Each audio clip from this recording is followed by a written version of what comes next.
we're back for another repair. We're going to turn a few things on here. This showed up on my mailbox, and I think it was a friend of mine who's got some problems. So we have a key fob for a start. This looks like a letter or a note with it. See what's included with it here. Alright, yep, the open button started to play up. Yeah, they came around for an Easter lunch with us. Took several attempts to open a door. When we got home, I changed fobs, expecting the second one to still be okay. Didn't check it. When I parked the car, the lock button worked okay. Went to open the door, nothing happened using the key. Opened the car, the alarm went off. Overrode the security system that allowed me to engage ignition, but not allow the engine to start. Okay, so yeah, the immobilizer won't disengage. Managed to start the car. Got the original with the faulty button. Okay, so this one, yeah, this is definitely from a friend of mine. I had a look at this a little while ago, and we reckoned the buttons were faulty. So I asked China for some buttons.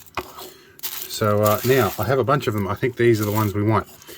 Let's open this and have a look inside.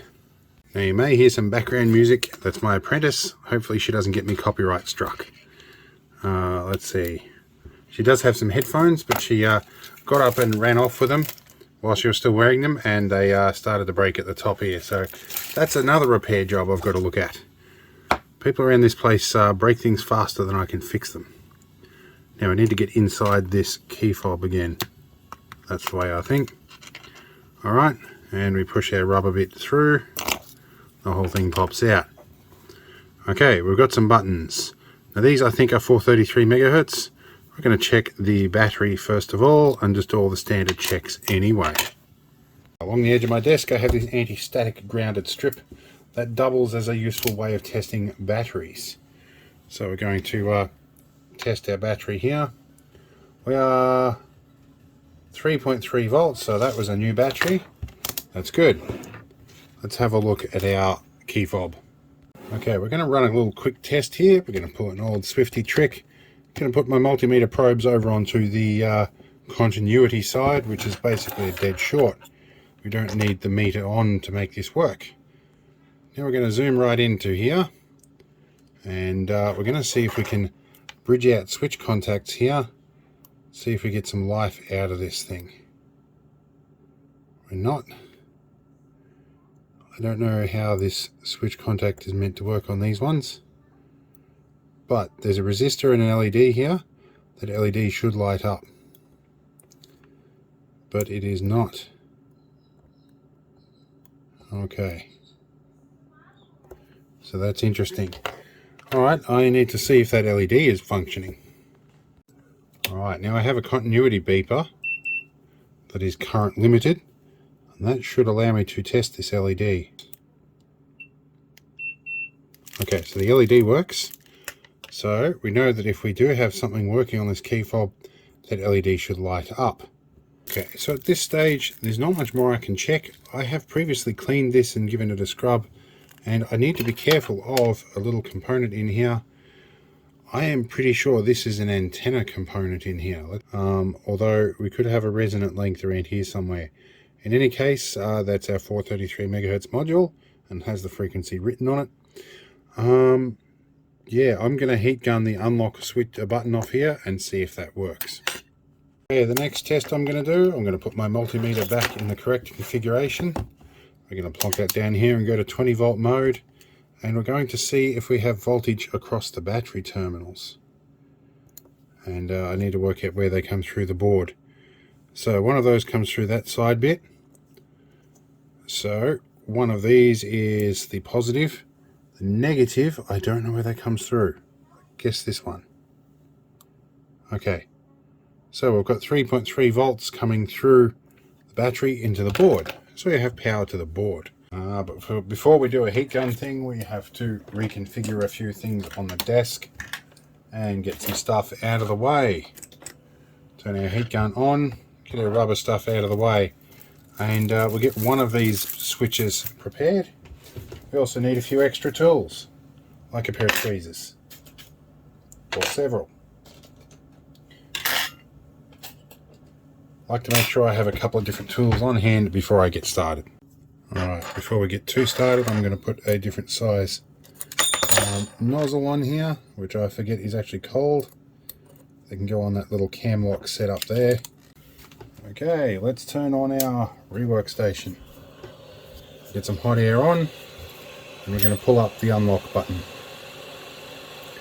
We'll wait till our hot air gun gets up to temp, which looks like it is. Just going to let it, we're just gently touching, we don't want to rip any pads off. It might come down like this. There we go, that's off. Okay, now I have some fresh solder paste here. Where are we? In camera. A tiny little screwdriver here. We're just going to put a little touch of solder paste on each one of these. Just a little bit. I don't do this very often, so I don't have all the right tools for the job. Grab one out of that. Now we'll get our old one well out of the way. New one can come in out of here. Come on, there you go. Drop you down loosely in position there. Doesn't matter too much, the surface tension should pull that into place.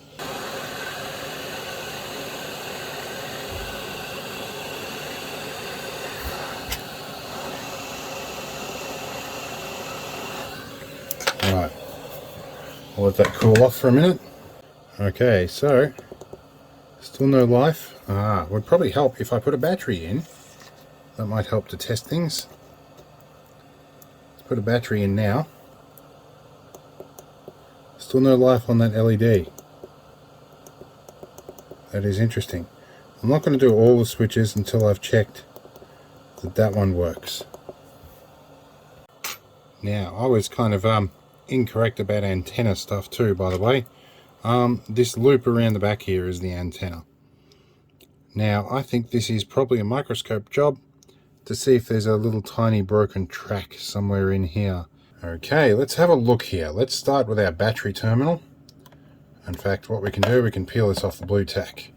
Change our zoom level a bit. So this is our battery terminal. Bit of a chunky looking track there. We can't check under the switches yet. We're going to just have a look at all the tracks around here. That's our LED. That's our resistor. Our, what are we, 122, 120 ohm? No, what is that? 1, 2 and 2 zeros. 1.2k maybe. Alright, there we go. That's a through hole. Where are we along here? These all look pretty good. I don't think I've ever come across a key fob with a broken track yet, but first for everything. There's chip. What's going on there? That's just a bit of wax or something. Yeah. Let's have a look at all this. That's the thing I thought was an antenna. It does definitely look like an inductor, to be honest. At the very least. There's another one over here too, and that is resonant for that. If they've gone bust, that will certainly mess things up. What are we here? What's our frequency on this? Let's it's at 433.92. It's megahertz. Look at all this. Oh, this seems to be okay. Nothing really crazy is going on here. I have this urge to heat this chip off and have a look at what's going on under it, because this is really the chip that does most of it. That and this. That's the RF chip. This is the chip that works the code strapping. So like the rolling codes. Let's have a look at our antenna on the other side here. What do we got? Battery terminals. No real sign of broken tracks here. All looking pretty good there. Another through hole. What's our through hole looking like? Pretty good. The plating's okay in the through holes. We look pretty good, to be honest. I don't think there's anything wrong with the tracks, to be honest. I'm going to test the old switch. Now, once upon a time, I had a set of component tongs, which are like multimeter probes with set of little paddles on the edge. You can grab components to test them. I don't know where they are anymore.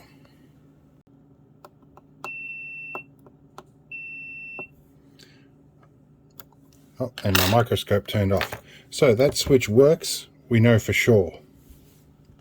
Okay, you'll have to ignore the air conditioner in the background. I got a little too hot. I had a bit of an epiphany.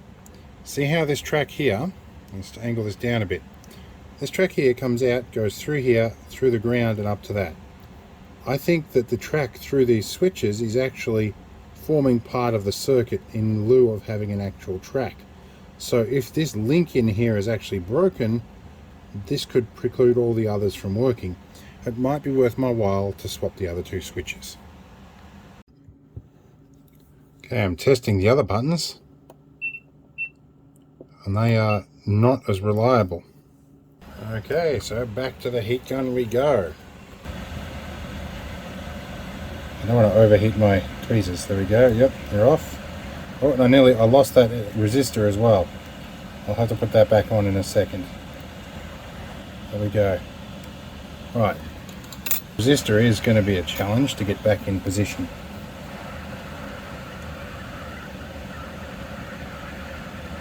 There we go. Hopefully he's in the right spot now. We'll test that in a minute. I'm going to do just a little dollop on each one of these. I can barely see what I'm doing here, so I'm going to make a mess of it most likely.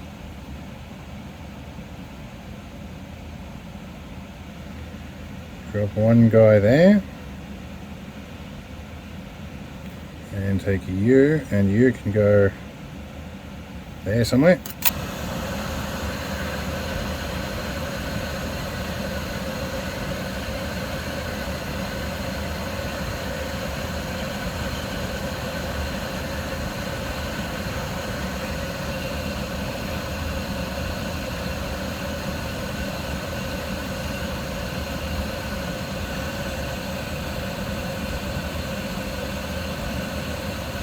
MS is giving me the shakes today. Okay, things have cooled off a little bit. Peel it off the blue tack, which is nice, warm and sticky. So we get a cold bit here to help get rid of the sticky. Don't you just hate it when everything is sticky? Anyway, my hunch might have been right. Because look, lights. Haha. So the ground through that switch here was our problem, so it's actually using that as part of the circuit track. So I am happy. We will program up the scanner in a minute and see if we can hear this chattering. Okay, let's put this thing back together. Put you back in like so. Put you in like so. And put you together like this. We have buttons that all work. Okay, let's get the scanner on the go. Okay, up in the section of the desk you don't normally see, we have a scanner here, but this is my brother's old one and I haven't got the power hooked up to it. I do, however, have this one set up. This is one of my brother's old ones as well.